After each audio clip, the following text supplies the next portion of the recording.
kerana memilih dan menjemput saya untuk mengutarakan, menyebarluaskan tentang kerangka standard bahasa Melayu ni.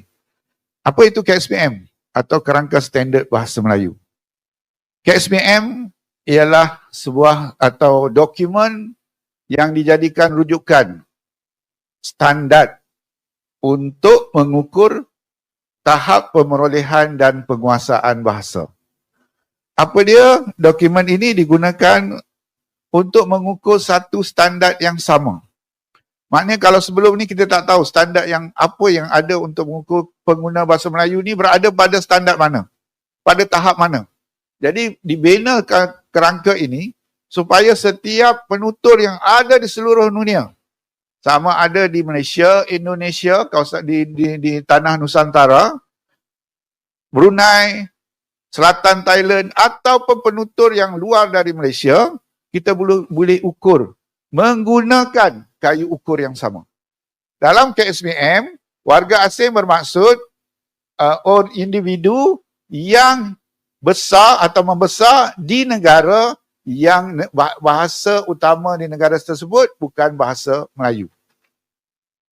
Kalau di sini dalam konteks ini, kalau orang itu dari Indonesia datang ke Malaysia ataupun dia orang Indonesia, adakah kita kategorikan dia sebagai warga asing untuk bahasa Melayu? Taklah kan? Mungkin dia boleh berbahasa dengan baik. Tapi dia dari segi hubungan diplomasi ataupun kita kata perlembagaan, kenegaraan, dia memanglah warga asing di Malaysia. Tapi dari segi bahasa tak, sebab dia adalah penutur native bahasa Melayu.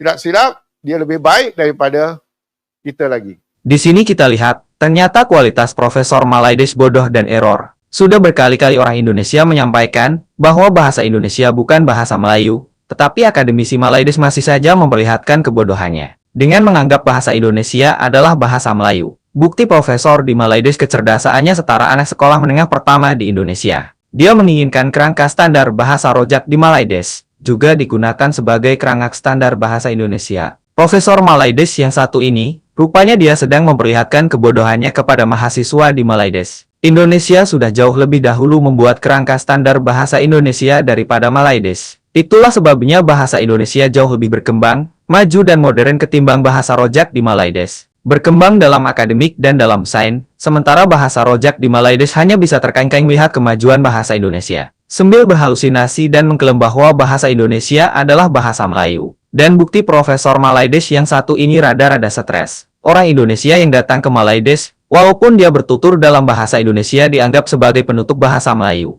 Beginilah orang-orang yang frustasi mengembangkan bahasa Rojaknya, sehingga penutur bahasa Indonesia pun diklaim sebagai penutur bahasa Melayu. Adapun kerangka standar bahasa Rojak Malaides masih kuno, tidak seperti kerangka standar bahasa Indonesia yang sudah lebih dulu modern. Berikutnya. Nah, produk layanan di badan bahasa. Itu mungkin yang sudah terbiasa itu ya paling tahu KBBI ya, Kamus Besar Bahasa Indonesia. 18 Agustus bulan yang lalu kami luncurkan apa yang disebut dengan EYD edisi kelima, ejaan yang disempurnakan. Sebelum EYD namanya tahu nggak apa?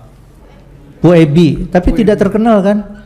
Ya, apa itu PUEBI gitu? Saya juga nggak tahu ada PUEBI, ya. Nah makanya saya ubah lagi, balik lagi deh ke EYD.